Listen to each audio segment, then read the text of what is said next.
Welcome to a short video on midband gain. In this video we will be looking at the method of how to determine the midband gain of amplifier, and we will be doing this for both common emitter configurations, common base and common collector.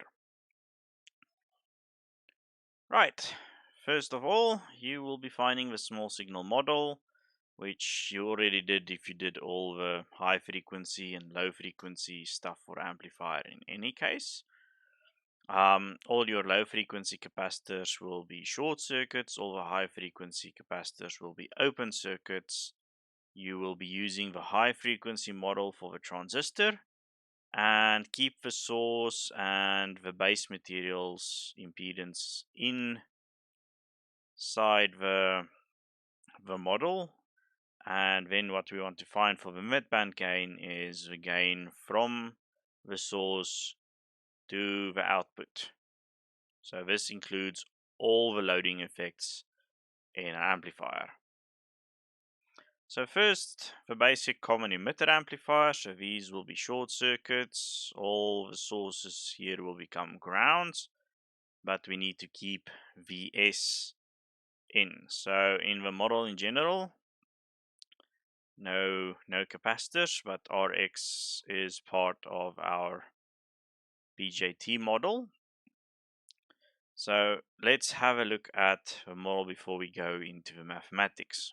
So first off, our source here will divide between RS and RB. So here we can do a kind of a Thevenin equivalent and find V in, and I'm going to call it V in prime because it's not technically V in into this amplifier, because there's some divisions and stuff that's going to happen, but V in prime, and we're going to use that as a new voltage source going into the amplifier, and then we need to include the Thevenin equivalent of RS and RB, and that is just a parallel combination. Okay, on the output side of amplifier, we have R out, RC, and R load in parallel with one another, and we are just going to call this R load prime, like what we did in all the other problems, just to make our equations a little bit shorter. And on the output side, we already know that V out is the transconductance here multiplied by all of these resistors, and the voltage input of this transconductor is V pi. Okay, so V out over V pi will be minus GMR load prime because this current source is flowing inwards.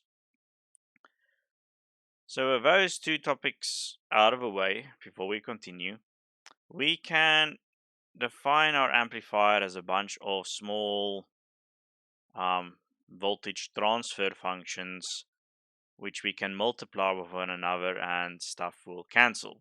So we are looking for V out over Vs. Now, from this point to that point, there is a bunch of things that happens. We first have this voltage division here, setting up a new kind of voltage source that includes V in prime. And then we're going to move towards V pi, and V pi translates into the V out. So V out in terms of V pi is the first thing that we have, and then we have V pi in terms of V in prime, and then we have V in primes in terms of Vs. So if we multiply all of these, we will find that everything will cancel out like this, so that we have V out over Vs remaining. Right, so the first step in this is our gain. The second step is this input voltage divider. So we have V in prime over Vs is RB over RB plus RS, and the Thevenin equivalent that we'll find out of these two resistors is RB parallel to RS. So that will become a new source sitting here with its own impedance. Then from there on we will have a new voltage divider, and we are looking for the voltage over R pi, or over V pi.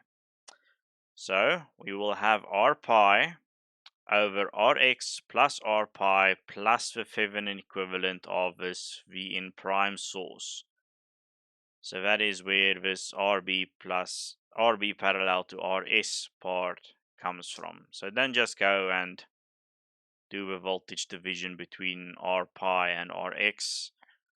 That will be very, very wrong in the end. And if we have all three these equations and we multiply them, we get our midband gain like this.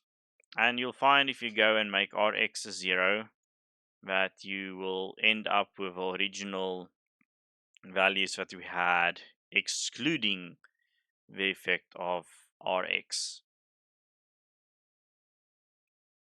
Okay, so this is the midband gain for the common emitter amplifier with the emitter resistor bypassed.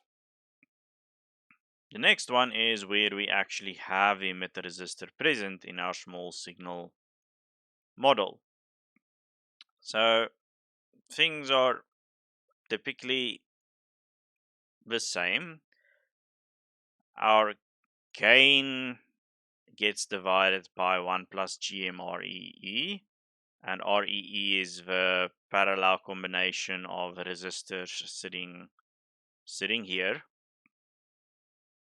So our gain gets decreased or stabilized with this function right here. On the input, our Thevenin source still remains the same. The extra change that we have is we have this resistor here extra to deal with when doing the voltage divider to find V pi. And this resistor tends to look larger when looking through the transistor like this, so we only have to add this beta plus 1 times REE. Okay, and if you take R pi and add beta plus 1 REE, that is almost the input impedance of the transistor amplifier without the base or biasing resistor. Okay, so just multiply all three of these together again, and the only differences is this and this part over here. Other than that, it looks exactly the same as the previous amplifier without the emitter resistor.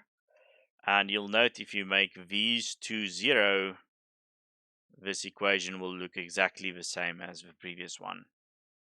That's the midband gain of a common emitter amplifiers.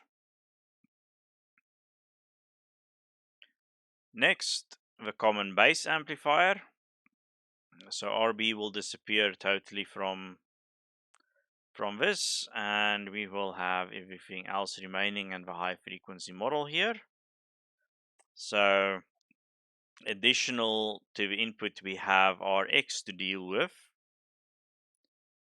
and we know that the output is GM.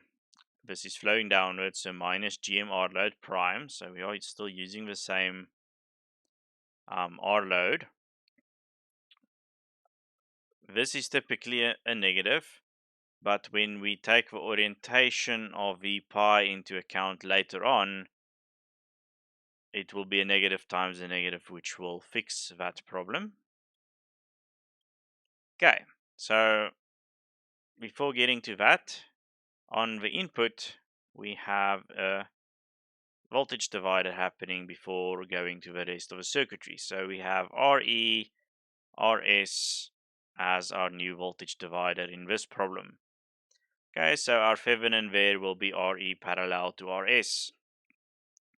You'll note from this that RE is typically a very large number, which will be greater than Rs. So this V in over Vs part is probably roughly equal to 1, which is normal for the parallel combination of if we have very small values, multiply with Rs up here, the result will be typically that of Rs.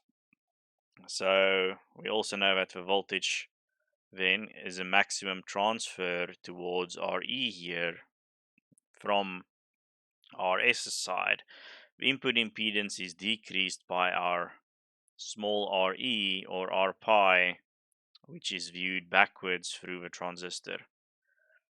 Okay, so I just added the definition here that small Re is R pi over beta plus 1. So nothing strange with the first voltage divider. The second one, we set this V in up as a new source, is it has its own Thevenin equivalent, and then it sees those two resistors, but they are seen backwards through the transistor from this side. So our V pi over V in prime is minus VE. Okay, so because this is defined in a different direction than actual current flow is happening, so we have minus RE over RE, Rx over beta plus 1. So Rx will appear to be much smaller from the input side, plus Re parallel to Rs. And if you look at this, if we ignore Rx for a moment, this Re parallel to Rs will be roughly the value of Rs. And the input division that we have on the common base amplifier is small Re over Re plus Rs. Okay, so this equation ends up to be something that you're used to. The only new thing here is Rx and the fact that we're using a Thevenin equivalent right there to actually deal with all the voltage dividers, what's happening. Okay, you could also do this including Rx in the traditional way that we did the input impedance and whatnot. But you're gonna have to get V pi out somehow. So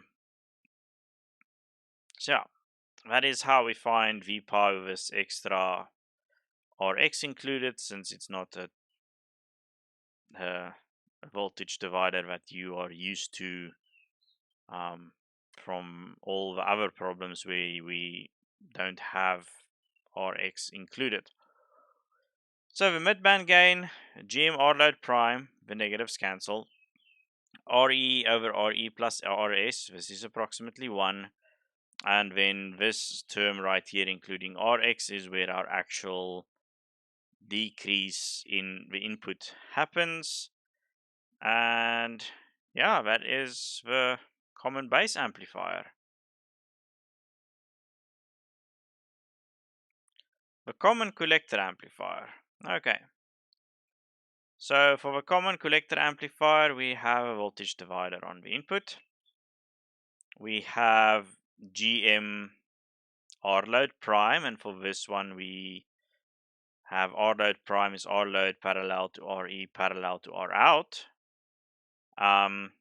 So yes, this is actually defined as a gain here. We don't normally don't assume that this is just 1 when we're doing the midband gain. We actually have to work with the equations as they should be, because for midbands we are not looking for approximates. Then you will note that V out is sitting in this position right here. Let me clear all this ink. So V out is sitting here, which also says V out is sitting in this position right here. So I'm going to define this point here as V small b. VB is V pi plus V out. Okay, so V out is sitting here, V pi is sitting over here, and the total of the two, I'm going to call it VB. Right. Also, I'm going to define the input impedance as R pi plus beta plus 1 R load prime. So that is just the impedance looking in from beyond this Rx over here. So this is not the Z in with the base resistor included. Just to make our life a little bit easier. Okay. For the multiplication of all the different sections is we have a voltage divider on the input. Then if you define this as a Thevenin source, we have voltage division happening over here. So Rx, R pi, and our input impedance of our transistor over here. And then we have this as our gain of our amplifier, and then we have a division happening between these two over here. Okay, so let's start from one end. We have our definition for VB. We now have 4 multiplications to get V out over Vs. V out over V pi is GMR load prime, so the first equation is just this output over here. Then we have the input voltage division and the Thevenin equivalent, so RB over RB plus RS. Then VB over V in prime, so V in prime is this point over here, and VB is the total of these two, and the total of these two is our Z in. So we are looking at the division of Z in, because that's the voltage we want for VB, over Z in plus Rx plus the Thevenin equivalent over here. Okay, so Z in Rx RB parallel to RS plus Z in. That is our VB over V in. If we have a look at this over here, we have V pi plus V out. And we know that V out is GM R load prime plus V pi. V out is GM R load prime multiplied by V pi. So we will have V pi plus GM R load V pi. If we take our V pi out and divide it, we will end up with 1 plus GM R load. But we are looking for V pi over VB, so we have to invert that. So we end up with 1 over 1 plus GM R load prime. Okay, so we have 1, 2, 3, 4 equations. We have everything needed in this multiplication over here. So as a side note, if we take V out and over V pi multiplied with V pi over VB, so looking at what goes into our transistor excluding Rx, that should be our approximate 1, right? So GM over R load prime over 1 plus GM R load prime is approximately equal to 1, because in general GM R load prime will be much greater than 1. So this is where the idea of our amplifier's gain is approximately 1 comes from. Okay, so these two terms like this. Okay, but if your transconductance is not large enough and you selected it poorly in your design, then this term will not be approximately 1. Okay, so that is a general assumption when you made a good design. This is what the midband gain will be looking like for reals then. Okay, so our amplifier gain, voltage gain, our divider because of our base resistor and our source resistor, and then the effects due to the input impedance of our amplifier itself. So this is the midband gain of a common collector amplifier. Okay, and that concludes a series of videos on frequency response for BJT amplifiers. Thank you for watching.